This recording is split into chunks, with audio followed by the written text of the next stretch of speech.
আজকে 2 দিন থেকে অনলাইনে একটা ভিডিও দেখি আর একজন হিন্দু মানুষ মসজিদের কাছে গিয়ে হেল্প চাইছিরা একটা বাচ্চার জন্য খুব অসুস্থ মানুষরা যে যেমন পারছে সাহায্য করছে।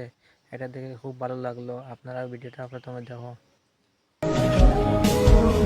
বাইরে 400 টাকা।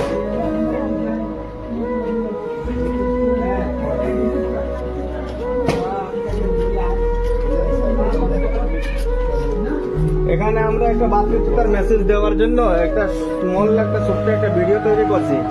কারণ দেখা যায় অনেক জায়গার মধ্যে মানে সোশ্যাল মিডিয়া মুসলমানদের এলাকার যে একজন হিন্দু মানুষ ঢুকছে খুব বেশি মানে মুসলমান ধরিয়ে মারছে। আসলে জায়গা দেখেন মানে ভিতরে কোনো কিছু নাই, ভিতরে কোনো কিছু নাই। এইরকম মানে অপবাদ দিয়ে মানে অপবাদ ছড়ানো হচ্ছে মুসলমানের নামে।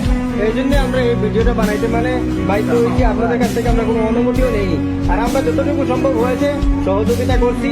আরো আগে দিয়ে আপনারা যদি আসেন কোনো অসুবিধার জন্য আমরা যতটুকু সম্ভব সহযোগিতা করার চেষ্টা করবো। যাতে আপনাদের কোনো মনে কষ্ট আছে